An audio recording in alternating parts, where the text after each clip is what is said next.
Yes, they said, got it, कर दे.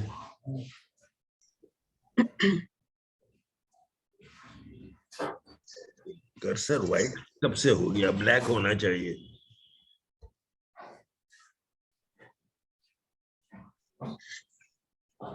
Okay. Good evening, everybody.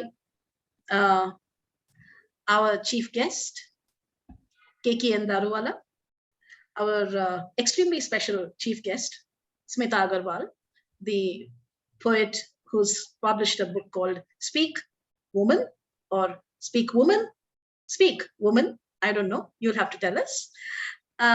Members of the quarantine train, guests, and everybody who's watching this on various media. Welcome to this book launch of Speak Woman, quite an extraordinary book by any standards, just been published by Red River. And it is my honor that we have with us Mr. KK Daruwala, a poet who is one of the foundational names of Indian poetry in English. Interestingly, I have taught him, not him, but I mean, I've taught him in classes. We just roll these names off our tongue. We say Nissim Ezekiel, Keki Daruwala, M.N. Srinivas, and so on. And now I'm right here on this platform talking to him and talking about him.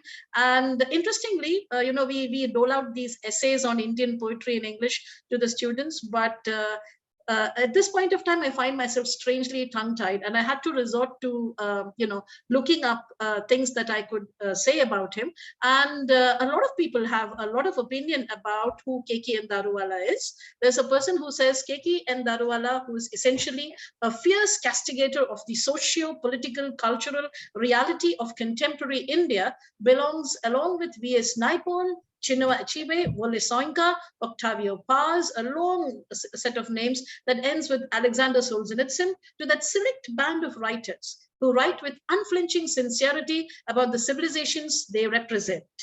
And then I also have Jeet Tail here, who in his introduction to the poems of KK Daruwala quotes Nissim Ezekiel, who says, "Such a bitter, scornful, satiric tone has never been heard before."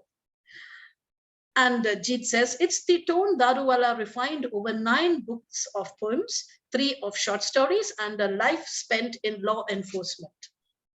But I don't know, Keki sir will have to tell us whether he is all this, not any of this, or more.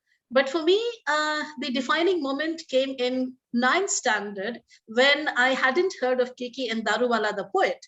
I had heard of KK Daruwala, the short story writer, whose short story, Love Across the Salt Desert, was prescribed. And it was a delicate short story. And for somebody who's in 9th standard and thought she was in love, it was a very, very interesting moment. It showed the immense possibilities that, one could exercise while being in love. And the whole act of, the person entering the home, closing the door, and bringing the rain along with them. And this phrase stayed with me for such a long time that I think I used it as much as yesterday. So for me, that's who KK Daruwala is. And it is a moment of immense pleasure and honor, not just for me, but for everybody here at TQT, to have this wonderful poet. And, the biography of him that I loved the best was from the website of Simon & Schuster, where it says, KK Daruwala is a highly regarded Indian poet, short story writer, and novelist in English. He was awarded the Sahitya Academy Award in 1984 for his poetry collection, The Keeper of the Dead, the Commonwealth Poetry Prize for Asia in 1987, and the Padma Shri, the 4th highest civilian award in India in 2014. He lives in New Delhi. And for me, I think that says it all, and at the same time says way much more than that. So, sir, once again, a warm and very, very happy welcome to you. And with those words, I request you to please launch the book as well as speak a few words. Thank you very much for all that you said. I mean, much can be said about what you said. uh, but how does one launch a book online? We hold it up. Okay. Well, here we go. Now, Smita ma'am, will you Woman pull the bow? Smita Agarwal. So it is the author, the poet And Smita Agarwal is her third volume is being launched, and it is an honor to launch the book brought out by Red River, beautifully bound, without a flaw in the or a misprint in the actual in the book itself. And it's a great honor to launch this fabulous book. I would like to speak a few words about the book. This is, this is the third poetry collection from Dr. Professor Smita Agarwal, who is a professor in the Allahabad University, which I believe they are going to change the name, or they left the idea of changing the name to another year, or 2024, or whenever it happens. It's a narrative, authoritarian and anti-patriarchal narrative, but that's only a slice of the book. This is protest poetry, but not on a proud, dangerous manner or a clangorous manner, but basically it is poetry. There may be 6 poems or 8 poems, anti-authoritarian, anti-patriarchal, because patriarchy is very much in the ascendant. I remember reading the whole White Goddess, and I gave it to somebody who was at the IIAS in the at Simla. But it was a very, very fine book. And Robert Graves said, patriarchy came into existence 3,000 years later, earlier, sorry. So that's it. I would like to talk about a few poems, or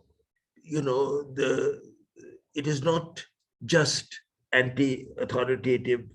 It is a poetry surfing on comets, whooshing in and out of black holes, godlike, tearing into spaces. So it's the poetry immediately climbs the altitude map and goes. There are other passages which are reminiscent of the one I've read. So a poet's imagination has to travel. If you are logged into just a room or a particular what shall I say, narrative, you are hemmed in, you are bound down, you are chained. The moment you let yourself go and let your psyche, your soul speak out, that is what makes for poetry. I've read other poets who have just stuck to one theme. In a poem, Dentistry, for example, she goes to a dentist and she gives her age out also. She's 56. And in the whole thing, the dentist asks her to open her mouth, and she has to open. You can't go to a dentist without opening your mouth. And the moment she does it, uh, she thinks like a poet. She is not thinking about the injection the dentist is going to give into her gums, or yanking a tooth out as Charlie Chaplin does in one of the pictures I've seen long back. And suddenly the stars, the planets, I'm quoting from the book, the stars, the planets, the revolving galaxies in there, assuring her an, unassailable status as mother of the demon slayer. So myth comes in and she thinks of something else, possibly to divert her mind from the dentist's drill. We used to be taken at the age of 7 or 8. I left Lalpur in 1945. So I was 8 years old. And our dentist used to be Mr. Mayadas. And he used to be dressed beautifully, sharp, creased pants. And in those days, they used to use ether. They didn't use all these newfangled things that they are now using. And whenever I go to a dentist, and I have to go at times, I ask him, are you going to use ether? And he says, no, that was about 50 years back. Well, bad luck. Then there is a poem on grandmother diaries. I enjoyed it very much, where the grandmother is talking about the mother, and the mother only gives, and the mother is giving the milk to the child. And there are some beautiful lines I could read about. There's some.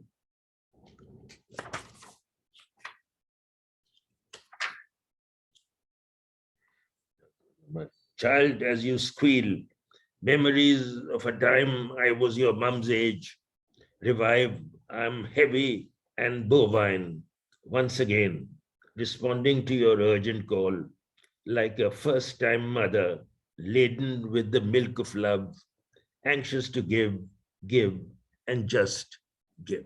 That's what the mother does the first 2 or 3 years as the child grows up. After that, the spanking starts. And then there are poems. There is a poem on lockdown. There is a poem on fear. And I would like to read the portion of the lockdown.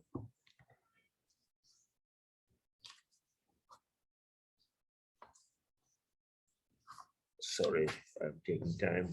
I should have.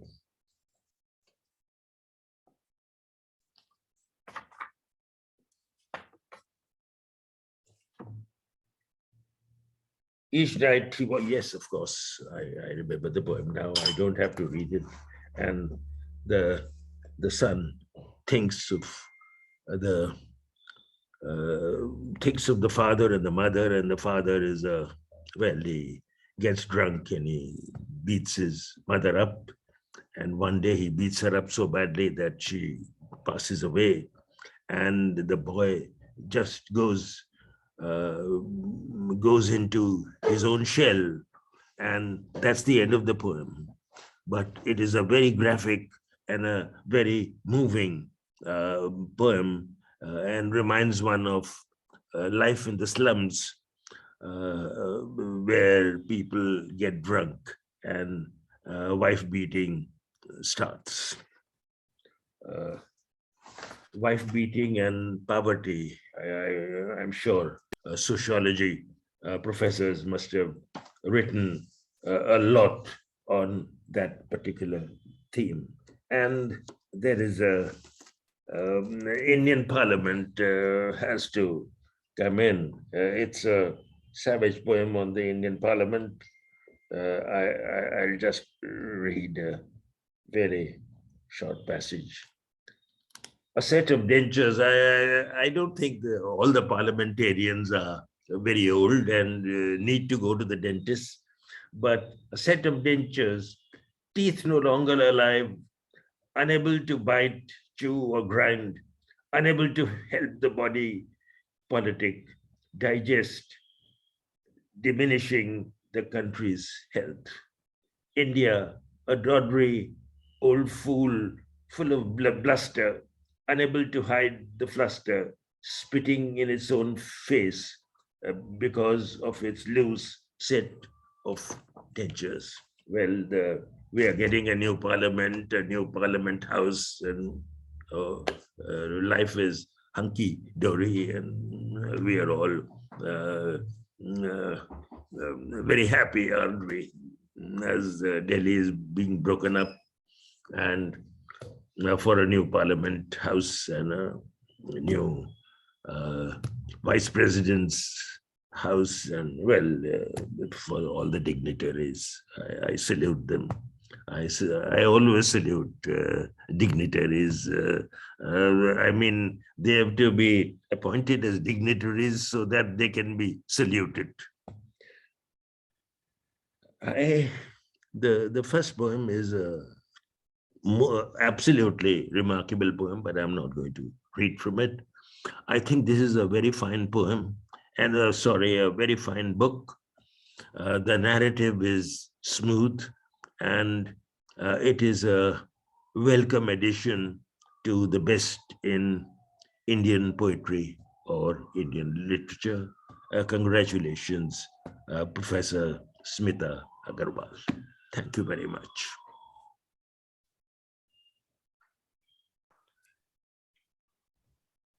Thank you, sir. I don't think, Smita ma'am, you could have asked for a better launch. So that's wonderful. And now we will build on what Keki sir just said and read.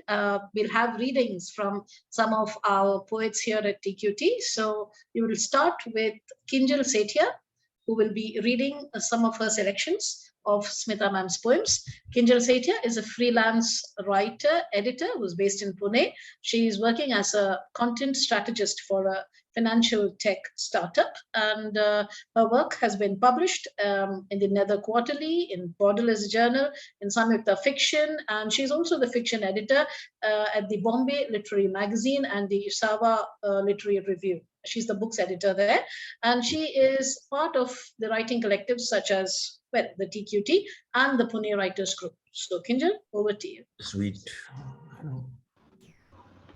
Thank you so much, Sonia, for that introduction.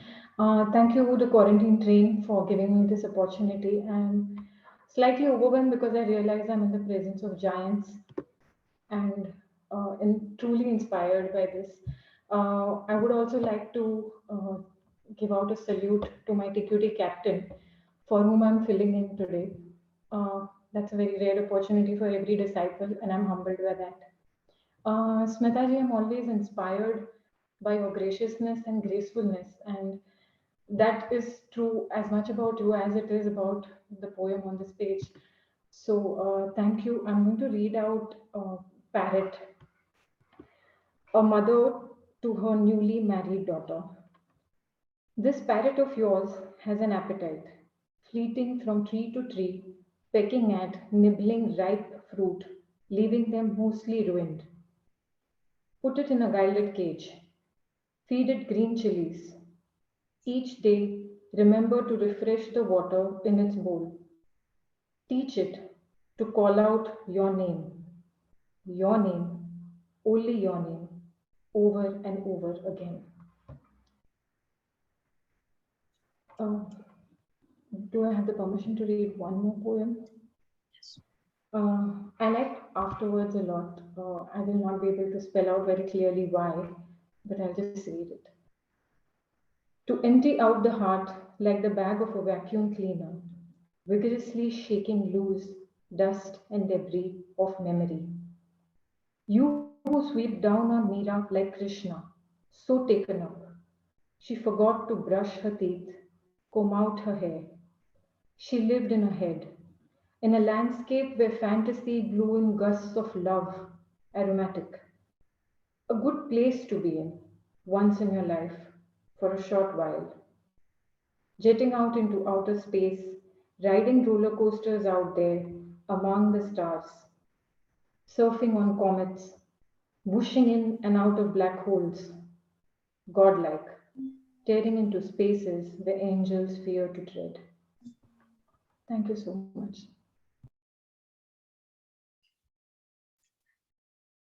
Thank you, Kinjal. That was wonderfully expressed.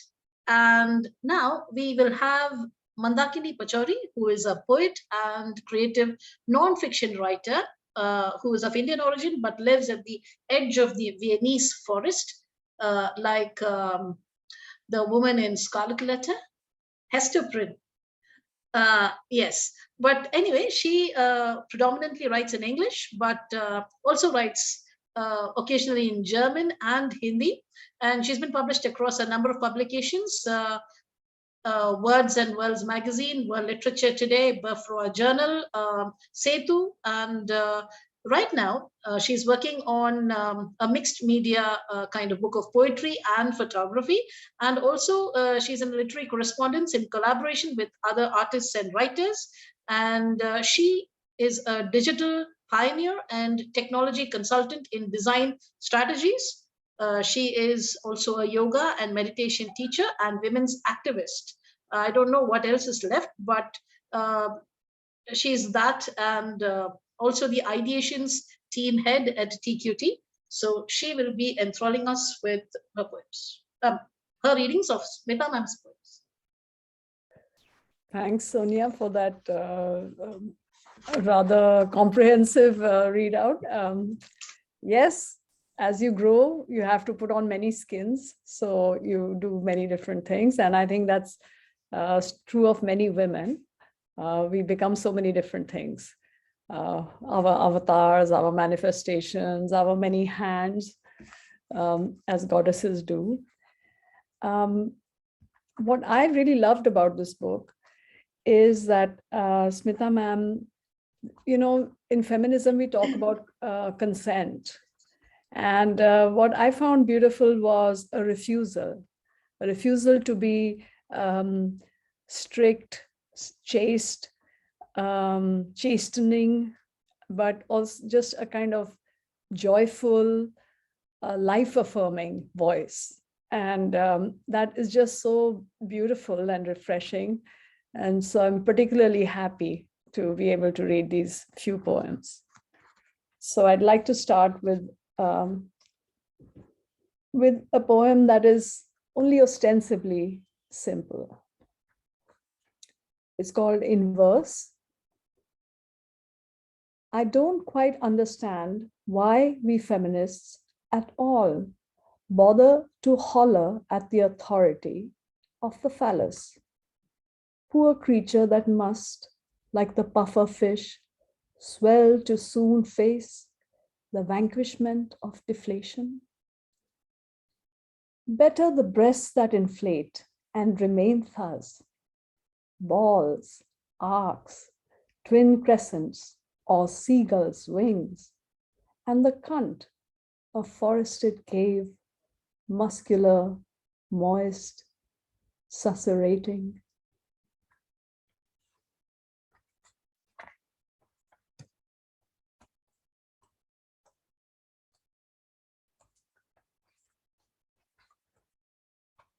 There's a very beautiful poem that has also been commented, and you've been congratulated for it, ma'am, several times. I feel a little shy to read it. Maybe it's a bit selfish. It's a long poem. So with your permission, I'd like to read at 63. I think Arundhati Subramaniam wrote about it. Yeah. So at 63, an odd sort of joy is pricking my heart. I want to stand up and clap. Usher in the new day, welcome the chorus of birds, the overpowering aroma of citrus flowers perfuming this ancient house. Yes, the old retainer is retiring and returning to the village. Come monsoon, these old walls will weep with damp. But somewhere, a low hum of ancestors' blessings, like benediction, will keep things going. I am wounded and 63. Many a times I trip and fall. Every bearded old man on a bicycle is now that first love I long ago let go and lost. I tremble when I observe the face of my sleeping spouse. I tremble when I observe the face of my sleeping spouse. I despair when I see my mom's steadily disappearing frame. The old house groans under the load of all this aging. Superannuation and redundancy are a huge canvas, newly bought and put up on its wall. From behind the courtyard neem, the sun has just about risen from the east. My garden and the High Court forecourt are ever so slowly taking off their scarves. An overpowering aroma of lemon flips on a switch. The loud twitter of birds drowns out the whistle of a distant train. An odd sort of joy starts pumping up my heart, bringing on an urge to just stand up and clap. I think we should really stand up and clap. What a wonderful poem. So very life affirming. Thank you. Absolutely. Thank you, both of you. And now, with your permission, I will also read a couple of poems. Because I have always been interested in the everydays and the course of life, through a day and the way that we look at the world around us. I'm going to read Allahabad to Bombay, Breathless. Head across the back of the head, pitched forward unceremoniously from the hinterland to the literal, still struggling to find her sea legs, learning to dog paddle, all wet and heavy, clamber on to weather-beaten boats, scraping shins and thighs against the wood's uneven skin. Plucked out of the north's climate extremes, plucked out of the north's climate extremes, baffled by genteel temperateness and the frenzied rain that drowns the concrete and glass city. That was lovely. I really enjoyed it. And the other one is going to be Measuring with Teaspoons, very proof rock, instead of coffee spoons though. So that's on page 56, if anyone wants to follow. Measuring with Teaspoons. Silence descends, a deafening crescendo. Then a dog barks, another howls. A two-wheeler roars by, the crack of a bullet. A tire burst, perhaps? The insomniac next door gargles, signaling the break of day. Sorrow descends like fog, the watchman's whistle, tweeting of another coin spent from the more or less empty purse of life. Thank you, Smita ma'am, for this wonderful book of poems. It has been imagined, conceptualized, and arranged beautifully. And we would like to know more about this from you. And to elicit more information, we have none other than Shobhana Kumar with us, who has engineered this entire function together. And Shobhana Kumar is a poet, and her book of Haibun, A Sky Full of Bucket List, was also published by Red River. So you're like Red Sisters or the River Sisters. You know, you should start a club like that now. Okay, and she has 2 books of free verse by the Writers Workshop, and 6 works of nonfiction that covers industrial and corporate histories. And she is someone who works in the areas of education, communication, social work. There was a wonderful TED talk of her recently. It shows her dedication towards society. And she's also the associate editor of Sonic Boom and the imprint of Sonic Boom, Yavanika Press. So she is also intent upon building a meaningful community of poets and writers and people who can come together in a network of extraordinary commitment. So, thank you, Sonia. Before I begin, I must welcome KKG again on behalf of the quarantine team. Thank you so very much, sir, for being here with us. It is such an honor.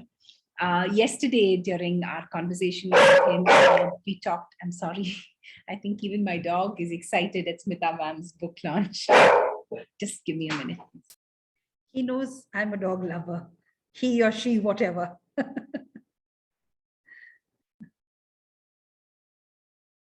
Apologies for that. Yesterday, when we spoke, KKG, I was telling him that how lucky we are that we are a virtual community, that we can have him inaugurate this at the time of this pandemic. So such a big honor. Thank you again, sir, on behalf of the entire TQT. I am delighted to be in conversation with Professor Smita Agarwal and have some questions for her.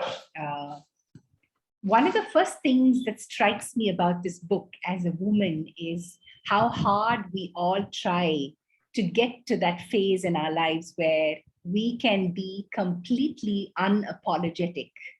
And that is exactly what this book is. This is a book where every woman should speak her mind regardless of her age. It's a call out to everyone who deters this progress that we're all struggling so many centuries later. So kudos to you, ma'am, on the book. So I'd like to start at the very beginning, as Maria of The Sound of Music would say. So let's begin with this title. Now, this is your 3rd collection of poetry, and it brings together very beautiful, 5 beautiful sections. And I think Sonia pointed that out in her introduction. It is a calling, it is a beckoning, it's a very urgent call to your fellow crusaders. How did you arrive at this very unique title? Speak, woman, speak, woman, speak, woman. It's, there is so many alliterations to that, so many ways, enunciations to this phrase. So how did you arrive at that? So thank you. Thank you. Before I start answering your question, let me just formally thank the others who have preceded us. So first of all, a big thank you to Kekiji for giving so much of his time and his patience for being here on this book, for this book launch. It's a very, very big honor for me. I'm really grateful. And he was one of the few people who first read the book, and he also gave it a resounding review in the Hindustan Times. So I'm grateful for that. Then, of course, you, Shobhana, who spent so much time working all this out very neatly so that we could be here together on this day at this particular time. And thank you to Sonia, thank you to Mandakini, thank you to Kinjal for their interpretations of my poems. The way they read them made me see my own work in a fresh light, and probably taught me so much about my own work, because when you write, you get stuck or you get caged within that castle of words that you have built for yourself. And somebody else, the reader, the reader reads it from bringing in their insight and their knowledge, and then you suddenly start seeing it in, a fresh way, another way. And for that, I am really grateful to you people. I would just like to add here also my thanks to the entire quarantine community, quarantine trained community who has come, who has been so forthcoming and so welcoming and so enthusiastic about this launch, wherever you are looking at this program from. Thank you so much from the bottom of my heart. And also Divya Jyoti Sharma, the publisher of this book, wherever you are watching this program from, Divya, thank you very much for being there for me as the rock of Peter and a pillar of support. And thanks to all the first readers of the book, Ranjit Hoskote, Arundhati, Subramaniam, Donald Platt, Anisur Rahman, Neela Bhattacharya Saxena. If you are there and watching the program, please, thank you very much. Now, after all those thanks, and I mean all this, right? It's not just a formality. After all that, I will come to the question that Shobna has posed to me. Yes, indeed, there are various ways that you can, look at, or there are various textures to speak woman,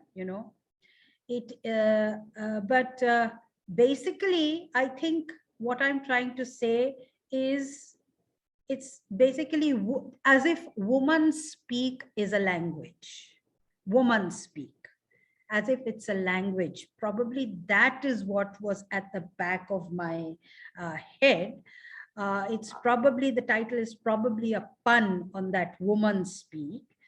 And it is also an exhortation, what we in Hindi will say, chuppi todo, apni chuppi todo, break the silence and say whatever you have to, get it out of your way, heal yourself, and then live your life afresh or, anew.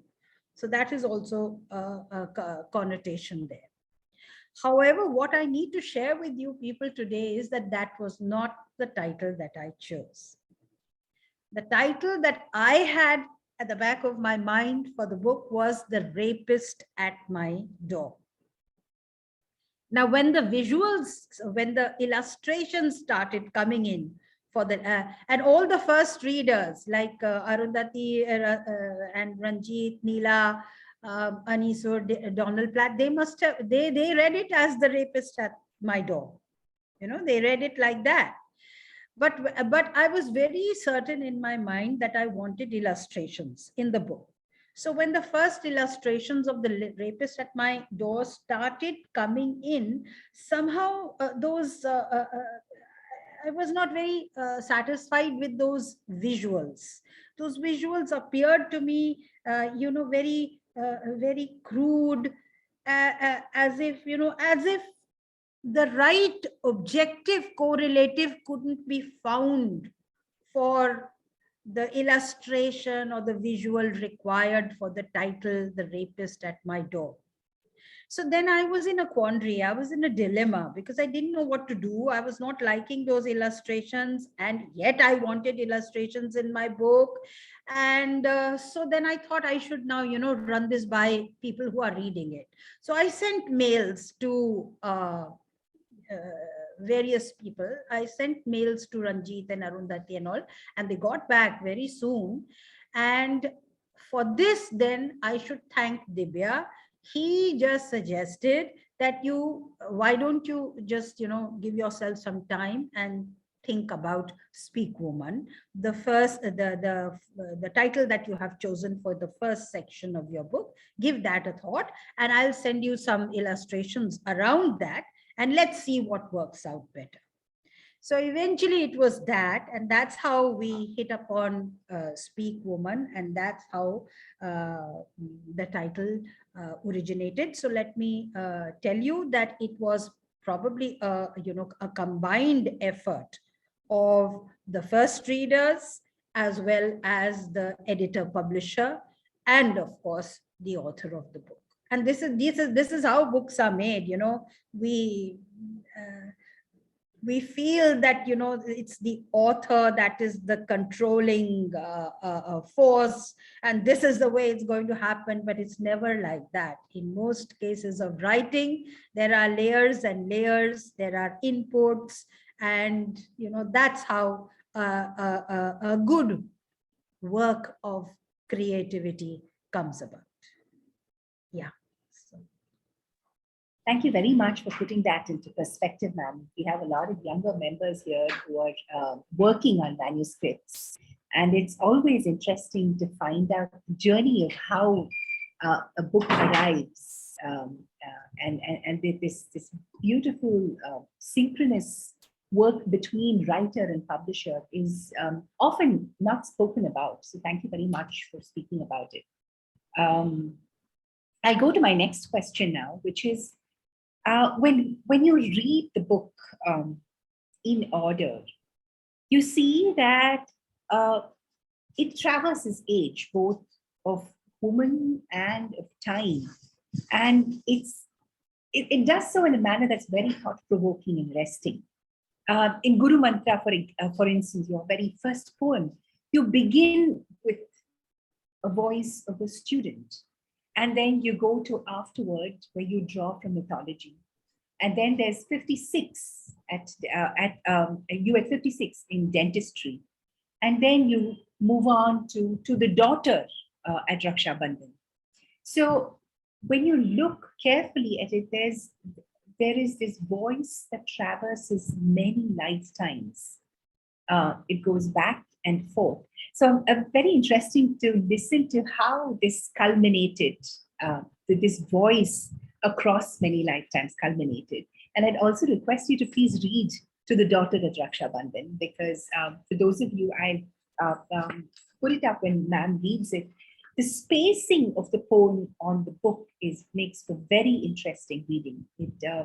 It completely alters the way one would read this poem. So ma'am, over to you. Yeah, thank you, Shobna. You yourself, I think you've read the book with great concentration, and I must congratulate you for that, because you yourself are saying that it seems to be as if there is one voice across lifetimes. And thank you for saying that, because that in itself makes us realize that across time cycles, across generations, nothing much has changed, has it? The problem continues to remain the same from, say, Ahilya to Draupadi to the present times. So nothing much has changed. And I think the reader should cogitate on that it's been centuries and we are still saying the same thing. So something is very wrong with society. Something is very wrong with women, men, with everyone. Something somewhere needs to be worked out again, that these struggles have been going on for eons. They have been going on the world over, in all pockets of the world, in all cultures, and still women remain discriminated against, And the other thing that I would like you to notice is that in the entire book, you will see that there is the first person voice in some poems, which makes it seem as if, I, Smita Agarwal, the human being, is saying those things. And then there is the third person voice. So the reader must understand that in the poems that sound autobiographical, in those poems, it's not just myself. In the entire book, there is an accretion of narratives. There is an accretion of narratives across times, saying the same damn thing. These are the stories that I have heard from my grandmother, my mother, from my friends, from my students, from the other young women that I come into contact with because of my teaching profession, you know. And so there are there is this polyphony of voices that I have heard. There is this, you know, vast range of experiences that I have come across, and all these have gone into composing a poem like Guru Mantra, which may sound autobiographical. You know, I have been the warden for a very, very long time, almost for, I think, 7 to 8 years. I have been the warden of one of the largest women's hostel in the University of Allahabad.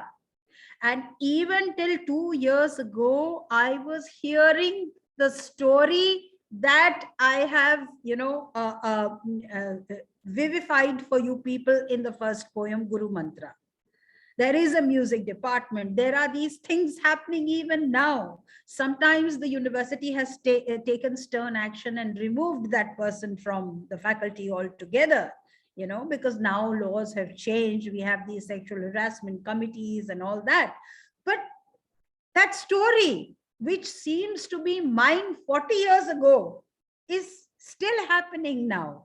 So this is what, you know, I would like the reader to understand, that the narrative has simply not changed. It's just the voices that have changed, but they seem to be telling the same story. And perhaps this is something that we should, you know, think on deeply, that why are we allowing this thing to continue, you know, for such a long time? Perhaps some kind of tinkering, some kind of paradigm shift, from some kind of change is necessary.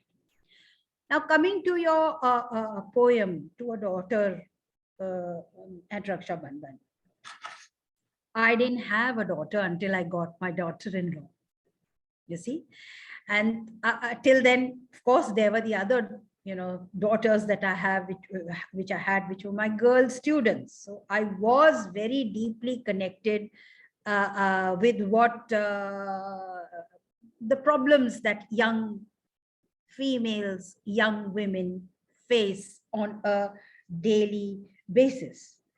You know, when I got my own daughter in the form of my daughter-in-law, my own anxieties and fears surfaced when I see her leave for work every day, come back home late at night in that horrible Noida place, you know.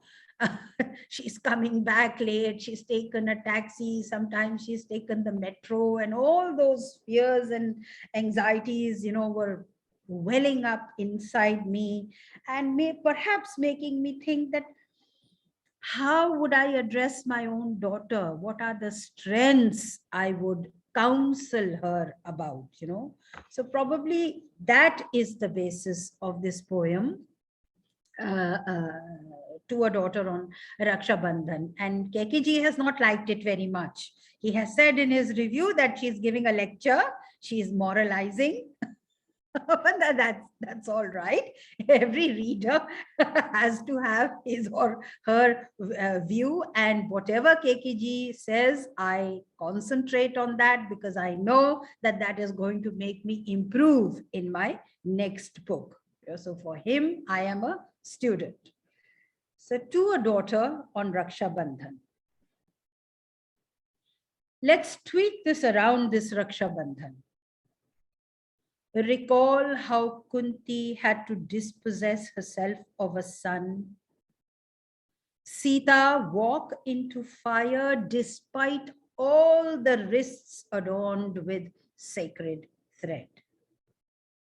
This Raksha Bandhan girl, wrap the Rakhi around your wrist and promise yourself to help yourself when God forbid in need. Look after your body. Take care of your mind and heart. Tell yourself time and again that you are all you need. Be your own friend. Nurture your strengths. Teach yourself the hard way never to expect or require from anyone other than your own self. It sounds impossible. It seems extreme. Yet, when a tooth aches, labor pains lash out, or a diseased body part rebels, you learn no one can protect you from pain. You are alone on this battlefield. Then why delude yourself? Realize and accept you alone are your best bet. Build for yourself, brick upon brick, your mansion of abundant self-sufficiency. Build for yourself, brick upon brick, your mansion of abundant self-sufficiency. This Raksha Bandhan, dear child, wrap around your own wrist this sacred thread, this Rakhi. Thank you. Thank you. Thank you for reading that now. So, such eloquent reading. So I want to address this concept of space and place that you speak about. I was listening to some interviews of you, and you mentioned that your childhood was in Mussoorie, and now you spend your time between Allahabad and Prayagraj and Bombay. And so, and you have, your second book was Mufasal Notebook, right? So, I mean, it seems to me that place is very important in your telling of stories. How does this place become memory in your work? Just interested to know. And Right, place, so- not just the physical, talking about space, place. How does it work as memory? Very good question, Shobna. Very good question. It is my considered opinion that geography contributes significantly to the power of a poem. For example, let us look at Wordsworth's Tintern Abbey. You know, so much of the power of the poem is there because it is rooted in a place, right? And he propounded his absolutely mind-blowing theory of nature in Tintern Abbey. So the geography of that place, I think, contributes significantly to the power of Wordsworth's poem. Tintern Abbey would not have been Tintern Abbey if he had not referred to the landscape the way that he has done in that poem. Similarly, I feel that, like Anne Frank's diary will not be Anne Frank's diary, will not have that power and force behind it if it were not rooted in a particular place, in a particular historical moment. Then if we say, move on to Sylvia Plath, Daddy and Lady Lazarus, right? They again have a sense of history because of their sense of place, right? They are rooted in a historical moment, and they are also rooted to a particular geographical location. However, since I'm talking to you here, let me tell you that Sylvia Plath herself had no personal experience of Dachau or Belsen or Auschwitz or whatever she's talking about in those two poems. She had no personal experience of that. She had no personal experience of the Holocaust. Her great-grandparents had left Austria and come to America. And all this she heard from Asiya Weevil, you know, the lady that Ted Hughes had an affair with, and because of which Sylvia Plath committed suicide, and then Asiya Weevil herself also committed suicide together with her daughter Shura. So that whole bloody and very messy and murky thing.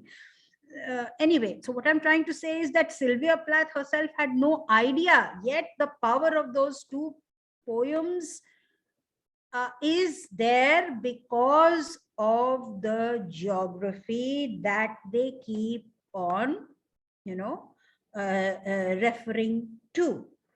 So in my opinion, for me, memory is always very scattered.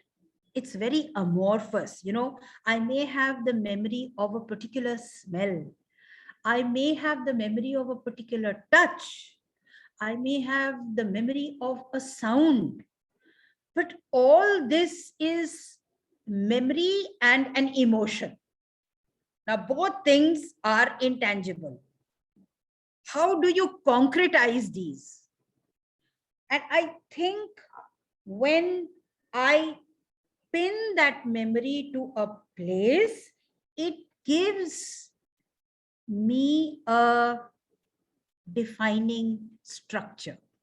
Then that amorphous memory of a particular feeling, emotion, or a particular thought, that amorphous memory gets a context, and that amorphous memory gets concretized once I root it in a particular place. So memory and place, they conjoin, they come together by producing a context, and perhaps when they produce that context, they also give it give me, or they give it a contemporary identity. So I feel it is that, you know, in a poem, if you root it in a place, you give order to amorphous emotions and thoughts, and place for me as a poet helps me to fix my memory, because memory is fluid. You know, it's fluid. It gets fixed if somehow I put it in a place. I don't know whether I made sense to you, but Thank you for that, ma'am. Place as being pivotal to memory. It's very interesting to learn it from a fellow writer, because it works in different ways for each of us. Very interesting to learn that. And thank you for bringing in the multiple influences as well. I mean, one is very aware of the wide, you know, your academic range of your the subjects that you deal with in academia also filters down through the range of poetry that you offer in this book. I want to go to the next question, where what struck me about Mamed in Milonga is this humor is very difficult to write in poetry. How did you arrive at this? I mean, this ability to laugh at yourself. It's so it's such it's a very precious talent, actually. How do you hold that? So Shobana, a long while back, I realized that I was just good with humor. I found things funny very fast, and I could do very many things with humor. And when I realized I was good with it, I got very scared. I got very frightened when I was younger, say 35, 40. I got very scared that, oh my God, I can do these things. They come very naturally and spontaneously to me in writing. And how do I justify this? How do I make a shastra out of it? How do I sort of describe it as a process? So believe you me, I got so scared that I actually went and bought books on how to write humor, comic timing, comic writing. I bought those books. They're still lying around me in my library, but I never got down to reading them because again, I started feeling that if I got too serious about the whole thing, maybe I was just, I was, yeah, that's the word. I was just scared that maybe if I got too aware of it, if I became too conscious of how I was doing it, I might lose it completely. So to answer your question, it really comes to me very naturally. And what the only thing I can think of is that it comes to me from my mother and her siblings. My mother is and her siblings have always been the funniest people on this planet. They're all in their 80s as of now. Even today, when they get together on Zoom or WhatsApp, or before Corona times, when they meet, they're always giggling like teenagers. They find everything funny. All of them are excellent mimics. Nobody can cross their path without having themselves mimicked. So I think because it was all around me, because of my uncles and my masi and my mother, because it was all around me, I kind of just, imbibed it. And now I'm so scared to talk about it because I feel that if I try to discuss too much of this process, then I'll probably lose that ease. I'll probably create a disbalance or an imbalance in that spontaneity. I've become the most dull and morose woman on earth. In my previous book, in Mufassil Notebook, I have I have some funny poems. One of them is called A Little Knowledge is a Dangerous Thing. And it's about a person who is for whom English, this is a East UP Banda. For him, English is a learned language. It is a second language. And when he forays into an English literature department, I mean, the chaos that, comes about because of this person trying to be very anglicized and very anglophone. So all that is mentioned in that poem, A Little Knowledge is a Dangerous Thing. And there is another poem in that book where, it's called I Love You. Now that is a poem that deals with caste conflict. And it deals with caste conflict. Again, I didn't want to work on that in a very, in a very serious socio-political way. But I look at that poem, I look at that whole problem of caste conflict with great humor. And there are some people mentioned in that who got very angry with me, who were quite disappointed and annoyed because they felt that I had made fun of them in that poem. So this is also something, they minded it very much, but then I feel that, humor, the power of humor is that it heals as it hurts. That is the power of humor. It heals as it hurts. Thank you. That's a nice phrase to remember. Heals as it hurts. Thank you for that. Thank you for that. So before I ask the next question, I request you to read one from one of your favorite poems from the book, because my next question is linked to. Okay. So just give me some time. And yeah. So I'll read this poem called Moultrie Star, which is on page 67, right? Now, I like this poem because it contains local history. It contains local post-colonial history. It also has resonances of my reading from Hindi literature. It also shows us that, even in our contemporary situation, poverty still exists. And in its own way, this poem tries to, enunciates a kind of a philosophy of what it means to be happy.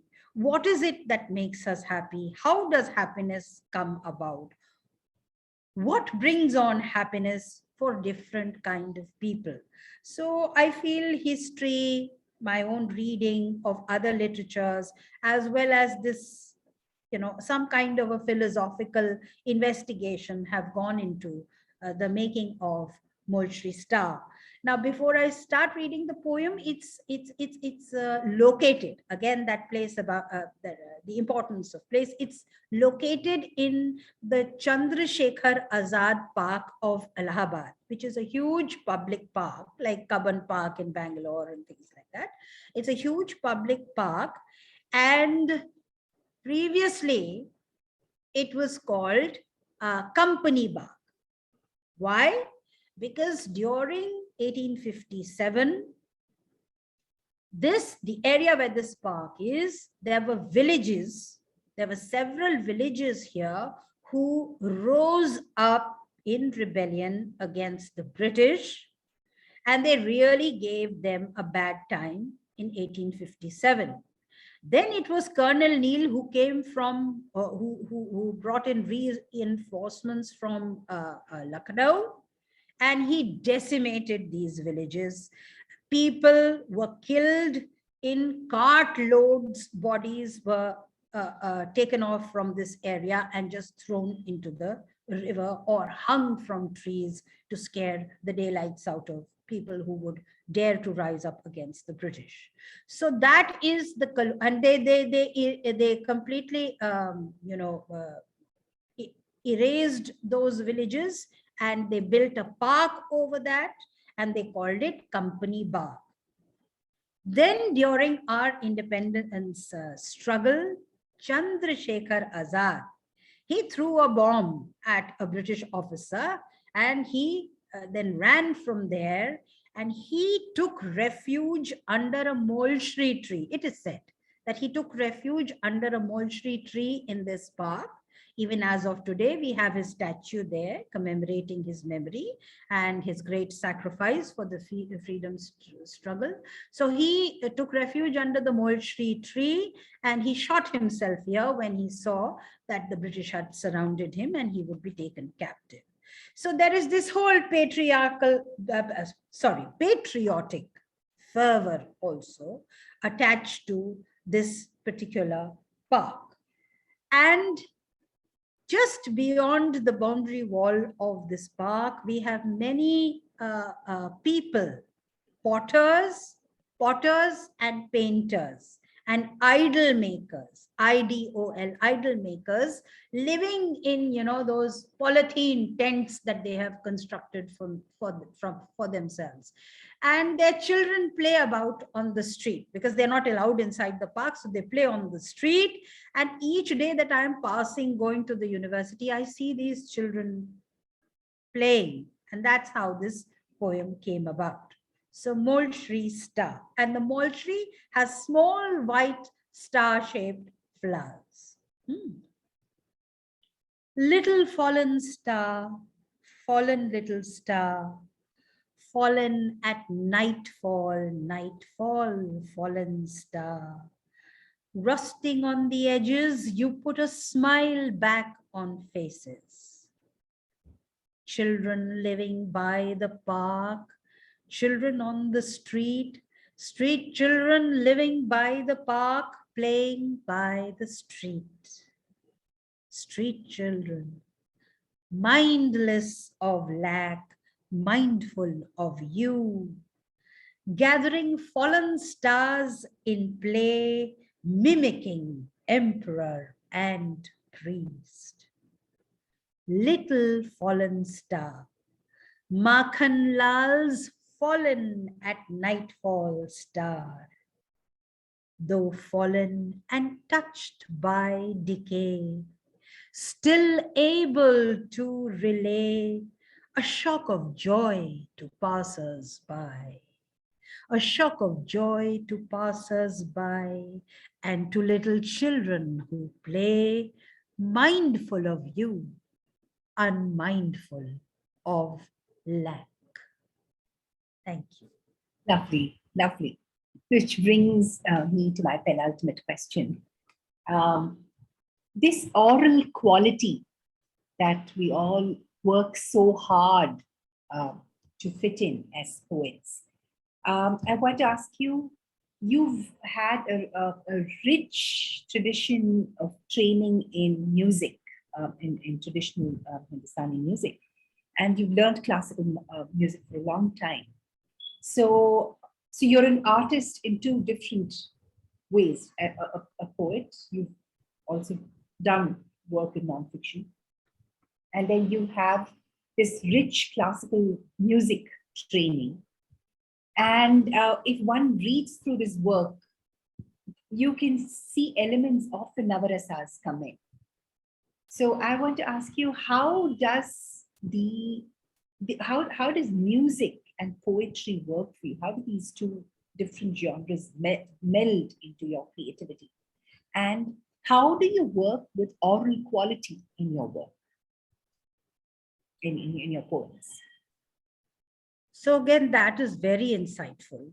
There is a very, very strong and sturdy relationship between music and poetry for me, and the oral quality of my poetry is something that I understand. You see, one thing that has always fascinated me is in music is how do I learn a tune?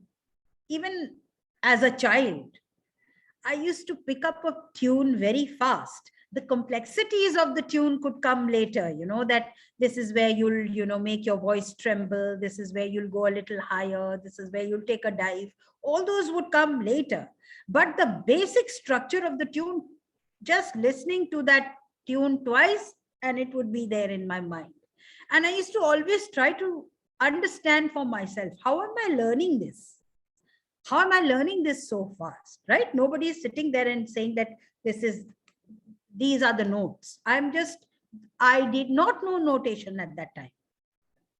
So I was not learning it in a formal manner. I was just learning it by listening to it.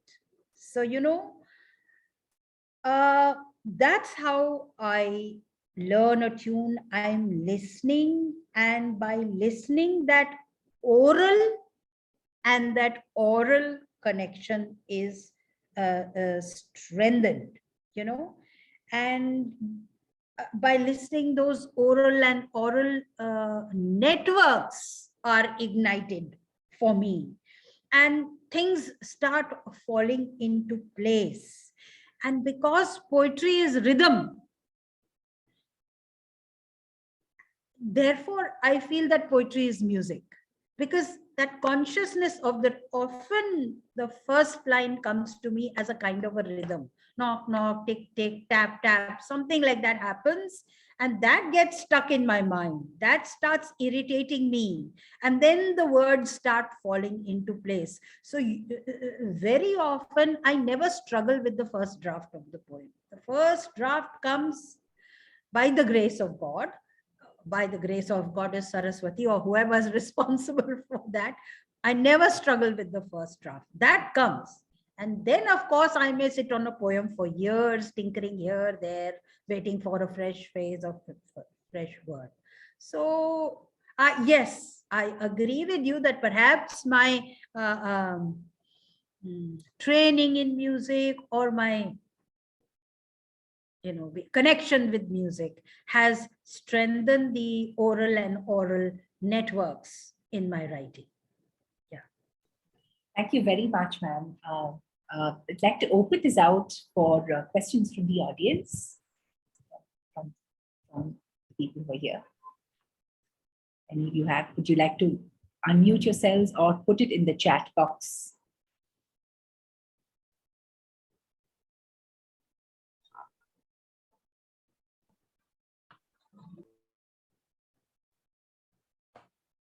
Anybody? So please, we'll share the link for Smita ma'am's book on the chat. It's available on Amazon. Do buy it if you already haven't. And I'll end with one question, ma'am. Final question to you. In your body of work, you've also edited a book of essays, marginalized Indian poetry in English. And the very title is very intriguing. Marginalized is what you call it. So could you just tell us very briefly about what learnings it brought to you with respect to Indian writing in English? Because it opens up a whole new vista of reading for us. Yeah. So as far as the title of that book is concerned, the book came out in 2014, and obviously I had worked on it for 3 or 4 years.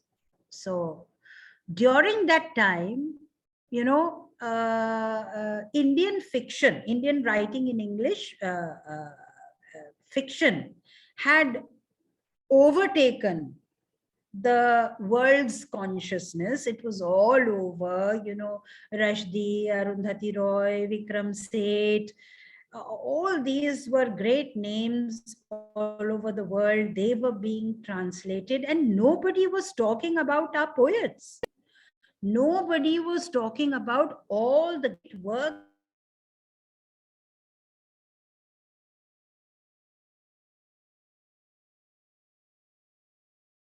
as that book got published in 2014-15, suddenly, you know, as if some prayer had been heard, poetry started doing so well, especially because everybody got internet savvy.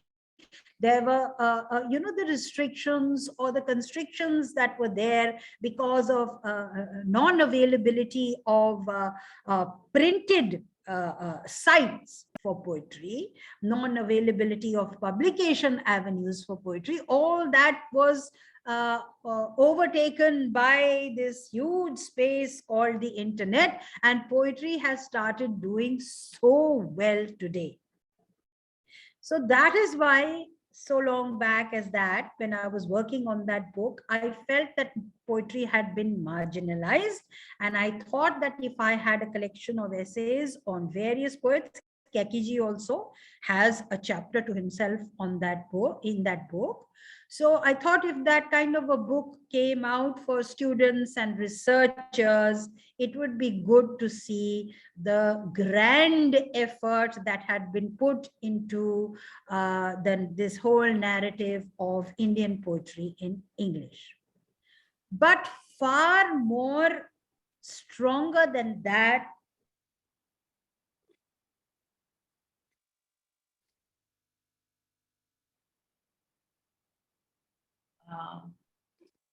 We've lost, ma'am.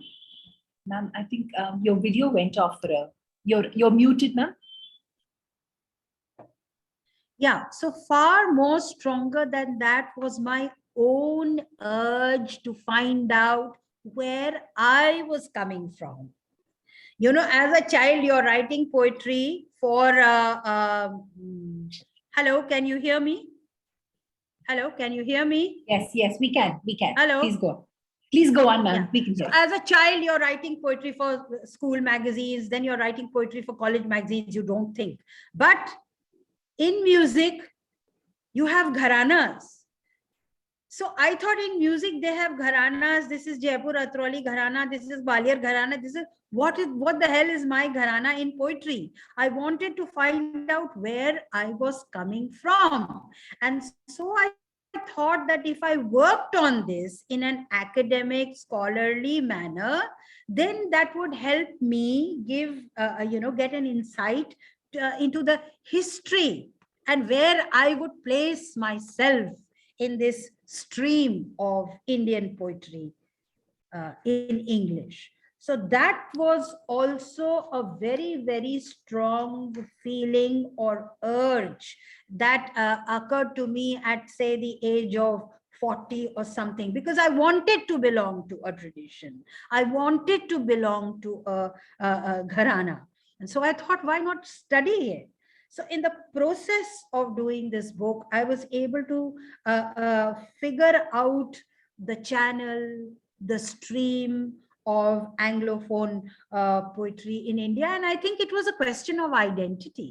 I think it was a question of my own identity as a poet, and it was a great need and urge to belong to a gharana of poetry.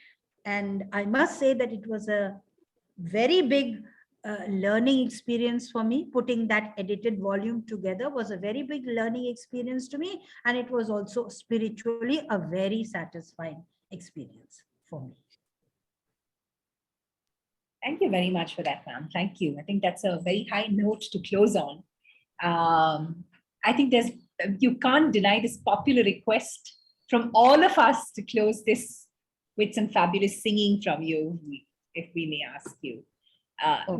And before I ask you, I'd also like to acknowledge the work of many people that has gone into making this launch. NS Dremen for so meticulously scheduling the sessions and ensuring that we were on schedule for everything.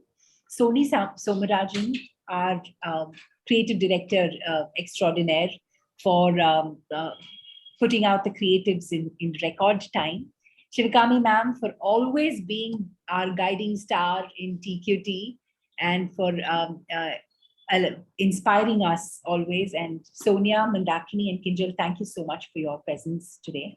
Over to you, ma'am. We'll end on your reading and your singing. And thank you very much to Keki sir. Thank you. Thank you is a very small word from us. We hope that in the future, when we start our physical chapters, we'll have the honor of hosting you. A very big thanks to Divyanshu, Kekiji's neighbor, who put up with my relentless requests all of yesterday. Thank you very much for making this possible.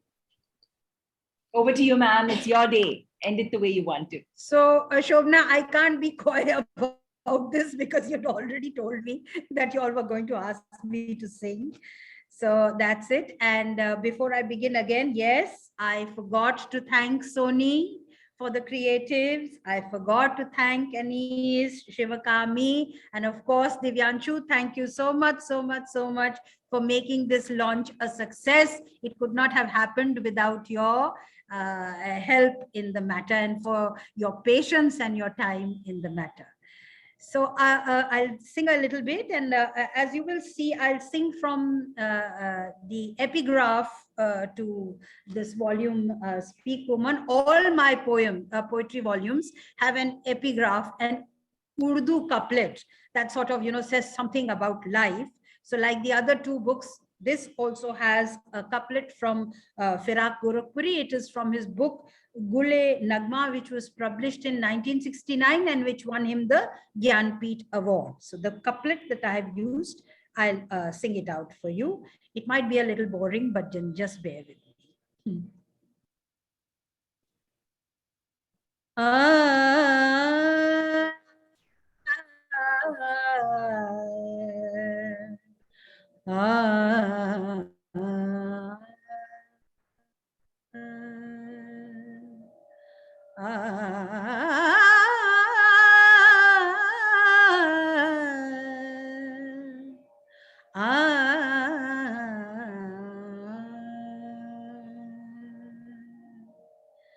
किसी का यूं तो हुआ कौन उम्र भर फिर भी किसी का यूं तो हुआ कौन उम्र भर फिर भी ये हुस्नो इश्क तो धोखा है सब मगर फिर भी किसी का यूं तो तेरी निगाह से बचने में उम्र गुजरी है उतर गया रगे जामे ये नेशतर, फिर भी ये हुस्नो इश्क तो धोखा है सब, मगर फिर भी किसी का यूं तो। Thank you. What a lovely way to end this evening. Sonia, over to you for your closing remarks. What a lovely way to end. Thank you so much, ma'am. I feel almost bad speaking anything after that. So I'm going to keep it painfully, happily short. Thank you, everybody, for being here with us. Thank you, Keki sir, for staying the course. And thank you to your wonderful neighbor. He's been a gem. And for everybody who has come in technically, who has come in online, and the kind of arrangement that has gone into making sure that all of this was perfectly streamlined. I would say, Smita, thank you very, very, sorry, I've got it all mixed up after all that songs. This is why I end as soon as the music ends. Thank you, Shobana, for paying so much of attention to every possible detail and making sure that this went on beautifully. So that's all I would like to say, because this is a wonderful evening that has been rendered even more wonderful through your rendition. So it's not just the book of poems, it's also your voice that has made all the difference. And keep the humor going, keep the life going, the life of the party going. And hopefully we'll meet again on yet another platform, this or somewhere else. Tab tak ke liye, dhanyawad. Thank you very so much, Sonia, Shobna. Thank you, TQT. Thank you, everyone who came here and made this such a success. Thank you so much. Thank you. Bye-bye.